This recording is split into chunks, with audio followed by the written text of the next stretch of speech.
All right, so next up we get Fight at the Roxbury. Fight at the Roxbury in 2007. This was a very, very underrated show. It's one of the most slept-on Ring of Honor shows of all time. You know, this is like 3.5 star heaven. A lot of like solid mid-card matches here from top to bottom. This is a great show. Um, you know, you have Bryan Danielson versus Jimmy Rave. Bryan Danielson wanted to avenge the situation with Jimmy Rave when Jimmy Rave took him to the 40. He went 40 minutes with Jimmy Rave back in 2006. So Danielson kind of wanted to beat Jimmy Rave as quickly as possible and to make a statement. That was a good match. Mark Briscoe versus Kevin Steen, a great Falls Count Anywhere match. Really, really fun match. Great stuff there. Added a lot of attention to the Briscoes versus Steen Generico rivalry. And then you had a really, really fun match. You had Nigel versus Claudio versus Chris Hero versus Mike Quackenbush. Extremely fun. You know, this is when Chris Hero started doing the entertaining, you know, goofy gimmick with Sweet and Sour, the all-natural superior athlete Chris Hero. Just a good match. You know, Quackenbush is in the match. All these guys, great talent involved. Really, really solid mid-card match. Then you have Matt Sydal versus El Generico, two of the most athletic talents of Ring of Honor, just going at it, putting on another 3.5 star match. Great stuff. Then you had the Resilience versus the No Remorse Core, and just another solid 6-man tag match between the two factions. Added a lot of heat to the rivalry. Really enjoyed it. And then the main event, you have Morishima taking on Jay Briscoe. You know, a lot of people don't like it when Jay Briscoe gets Ring of Honor World Title shots, because a lot of people expect him to lose because, you know, he's part of a great tag team. But this was definitely Jay Briscoe's probably his one of his best title matches. I guess the Samoa Joe match from 2004 is probably his best one. That steel cage match, that was insane. But yeah, this is one of his better title matches. And Morishima looked like a beast in this match. You could definitely tell Morishima was getting a lot more comfortable in Ring of Honor. Him wrestling his schedule in Japan and Ring of Honor, he was you know, getting in shape, losing a lot of weight, becoming a little bit more agile. I mean, he just moved like a cat in this ring. The way he would just jump off the top rope and just bully Jay Briscoe around. Just a nice, fun, athletic match here. Told a good story too. I liked it. That was Briscoe versus Morishima. That was definitely the match of the night. All right, next up we have Domination. Domination is a really, really easy show to sit through. This actually featured the live show actually featured Nigel McGuinness versus Bryan Danielson from Driven, but that was taped for the pay-per-view, so it was not on this show. But still a very, very solid show. You had Kevin Steen and El Generico versus Mike Quackenbush and Jigsaw, probably one of the most underrated matches from 2007. I mean, holy shit, this was a very, very good match. An amazing undercard tag match there. A very, very slept-on match. Then you had Rocky Romero and Delirious, a nice solid match. Matt Cross and Davey Richards, some nice singles matches to build up the No Remorse Core versus the Resilience storyline. And then you had the Briscoes versus the Kings of Wrestling had a match in the show. It was 2 out of 3 falls. This is probably their weakest match, but it was still pretty awesome, though. Briscoes actually won 2 straight falls. Claudio and Hero were arguing with each other after the match. It's pretty much you know, foreshadowed the whole feud between Claudio Castagnoli and Larry Sweeney and Chris Hero. So yeah, it's a main event. Yeah, Morishima and another great title defense against Roderick Strong. This is probably even better than the Jay Briscoe match. Roderick looked awesome here. They turned him babyface for just one night to have a great match with Morishima. Morishima looked very, very dominant here. The Philly fans got behind Roderick too, even though he was a heel, or you know, he officially was a heel during 2007, you know what I'm trying to say. So yeah, Domination was a good show, a very, very easy show to sit through. I definitely recommend it. Next show we have United We Stand. United We Stand is another solid show. You know, it's probably one of the weakest shows from the summer of 2007, but I still thought it was pretty good though. You know, a lot of solid matches on here. You know, Kevin Steen, El Generico versus the Irish Airborne was a phenomenal opener in my opinion. Yeah, Kenta versus Rocky Romero. You know, Kenta was brought in for this weekend because of the pay-per-view, and him and Romero had a good match. It wasn't as fluid, and it didn't flow as nicely as the Marufuji Romero match from Respect Is Earned, but there was still a lot of great stuff. The go-to-sleep ending was sick because Romero had Kenta in like this armbar, and then Kenta just lifted him up out of that spot and just did the go-to-sleep to him. I thought that was a sick ending, and then they did this whole thing after the match with Davey Richards and Romero beating the shit out of Kenta. I thought that was pretty cool. Then you had Morishima and Marufuji teaming up as Pro Wrestling Noah to take on Bryan Danielson and Nigel McGuinness' Ring of Honor. So this is like a Pro Wrestling Noah versus Ring of Honor attraction tag match, which was a phenomenal match. Great stuff. I really, really enjoyed it. You know, Nigel actually pinned Morishima. The first time Morishima ever got pinned since he was the Ring of Honor champion, and Nigel earned himself a title shot. which would be coming up in Japan against Morishima. Like a phenomenal tag team match. I thought this is pretty much just as good as the Respect Is Earned main event. And then the main event was kind of disappointing, though. Yeah, you had the Briscoes versus Matt Sydal and Claudio Castagnoli. Not as good as the Respect Is Earned match. I mean, this is only two. Once again, the Briscoes won 2 falls in a row. I don't know. This Briscoes winning the 2 straight falls thing, I thought it was totally overrated. I thought it was kind of unnecessary. I don't know. I just think they could have done more. I mean, it was a good match. It kind of left you wanting more. That's how I would put it. So overall, this show is pretty good. It's not amazing though. It's like not a lot of amazing stuff in the show, but it's still another solid show. Next up, we have Driven. Driven. Everyone needs to buy Driven. Driven is one of the essential shows in Ring of Honor history. I'm going to give this DVD a perfect 10. Now, I wouldn't give the actual pay-per-view a perfect 10. So this is actually a 2-hour pay-per-view, but the bonus matches make the show, or make the DVD, a perfect 10. It makes it worth getting. As far as the pay-per-view goes, you obviously have Bryan Danielson and Nigel McGuinness. This is one of their best matches, totally action-packed. Just an amazing match, a lot of intensity. I mean, I've talked about this match so many times. I give it 5 stars. I think it's that good. Morishima had a great squash match over Jimmy Rave. That was great. Briscoes and El Generico and Kevin Steen. Another great tag match between those two teams. I mean, just a great tag match. One of their better ones, in my opinion. Marufuji versus BJ Whitmer. Solid match. Matt Sydal, Claudio Castagnoli had a match on this show. They teamed up at Respect Is Earned, but this is kind of a respect match. And this is probably one of the best Ring of Honor matches that was ever under 10 minutes. I really enjoyed it.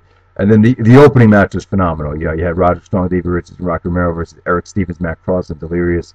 One of the best openers ever in Ring of Honor. Just an amazing tag team match. And then the aftermath of this match was awesome. With Austin Aries came out, officially signed his Ring of Honor contract, and said, kind of insulted TNA at the same time. Took a lot of cheap shots at TNA. A great moment there.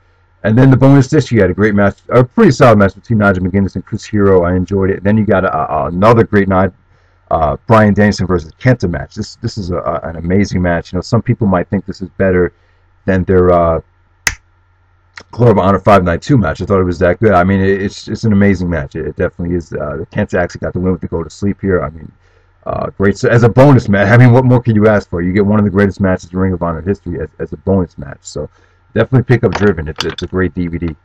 Next up, we have Live in Tokyo. Ring of Honor went out to Japan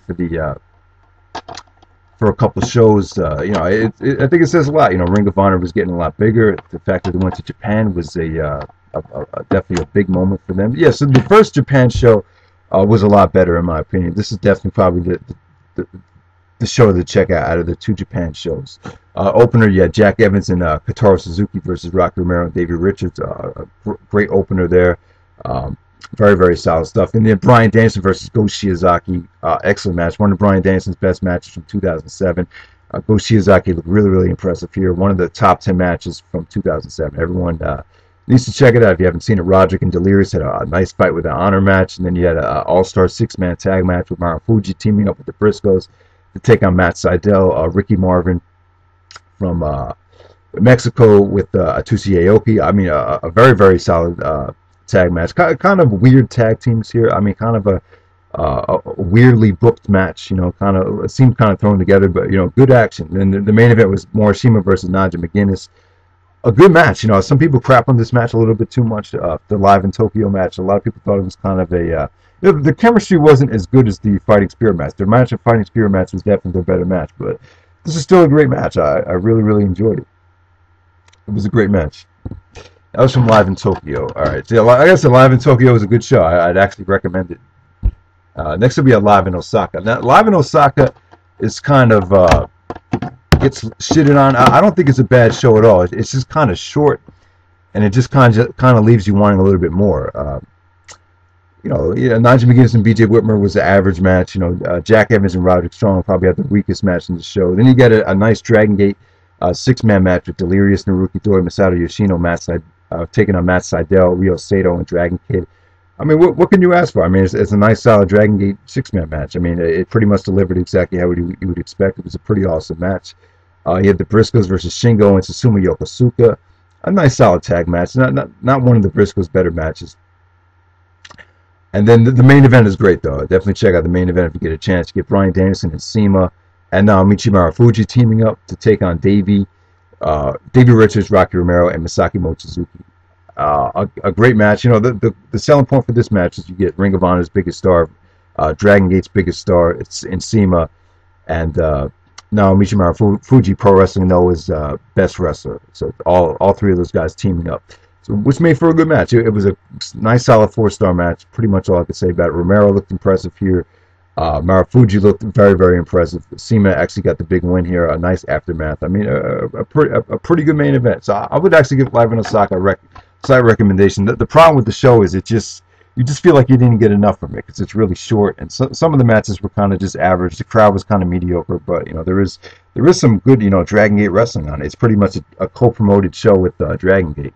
Next will be a Race to the Top tournament. I thought the Race to the Top tournament was pretty good. You know, True Slayer actually didn't like it. Thought it could have been better. You know, Ring of Honor has never really had a lot of luck when it comes to tournaments. Their biggest thing is Survival of the Fittest, but for whatever reason, Survival of the Fittest just doesn't work out. But honestly, in my opinion, I think Survival of the Fittest could be done really, really good. The problem is they just never really run in the appropriate market. So some of the undercard matches just come off kind of flat. But yeah, this Race to the Top tournament was good in my opinion. I really enjoyed the first night. You know, it was really, really easy to sit through. A lot of like solid, you know, 2 3/4 star matches to 3.5 star matches. Probably the best first round match was Mike Quackenbush and Matt Sydal. That was an excellent match. And then Jack Evans and Kevin Steen had another solid first round match. But the first round matches were nothing spectacular. I'll admit that. And then the main event of night one, you had the Briscoes taking on Bryan Danielson and Nigel McGuinness. Just a really, really big blockbuster main event. Really, really solid match. I think it's an excellent match. Kind of underrated. You know, Danielson and McGuinness were arguing with each other after the match because they hit each other accidentally. So the Briscoes actually ended up getting the win. But like I said, I mean, this is an amazing main event. I mean, it probably wasn't as good as it could have been, but it was still great. All right, so next we have Race to the Top tournament night 2. I will say this is the most underrated Ring of Honor show of all time. I'm going to give this show a very, very high rating. You know, this is probably the most fun Ring of Honor show that I've ever seen. Definitely the funnest show that Ring of Honor has ever produced. It provided a lot more than just wrestling. You know, it's some of the tournament matches. You had El Generico and Chris Hero. Generico went over Hero to advance. That was an amazing opening match right there. Davey Richards and Pelle Primeau was fun. Claudio Castagnoli and Mike Quackenbush, another great tournament match between those two guys. I mean, they probably not as good as their Ted Petty Invitational match, but this was definitely on its way. It was great stuff. Maybe if this had got more time, this could have been amazing. And then what do you have? You had Generico versus Davey Richards. Not as good as their 8th anniversary show match, but still very, very solid. Then you had Jack Evans and Claudio Castagnoli and El Generico advanced to meet in the finals, and they just rocked the house. Claudio and Generico, match of the year candidate for sure. I mean, one of Claudio Castagnoli's best matches. I love the aftermath with Claudio getting on the mic. Claudio actually won the match. I mean, this had a ton of near falls, a ton of hurricane runners off the top rope, Ricola bombs, insecurities, pretty much everything. You know, Claudio and Generico, match of the night, great match. And then you had some really, really fun matches. The 6-man mayhem match was a lot of fun. Matt Cross looked very, very impressive here, kind of a spot happy match. And then the other match, you had the $10,000 8-man tag match. They had this really, really, really fun promo in the middle of the show with Nigel and Bryan Danielson, which I thought was a lot of fun. And then, you know, the actual match, they both picked teams to fight for $10,000. And, you know, Bryan Danielson, Austin Aries, Matt Sydal, Mark Briscoe taking on Nigel, Roderick, Delirious, and Jay Briscoe. I won't spoil this match for everyone. Just thought it was a lot of fun. Just a tremendous amount of fun. A lot of cool booking. Just a very, very unique show. This felt different than a lot of Ring of Honor shows. And I thought the tournament was pretty underrated. I don't think they were trying to reinvent the wheel. They just wanted to put on a nice, solid tournament. You know, some guys left for TNA a couple months ago. You know, they were trying to build up some new stars. So this was a great show for Claudio Castagnoli. Gave him a lot of momentum heading into the Morishima title match, which would take place at Death Before Dishonor 5. So, all right, guys, thanks for watching.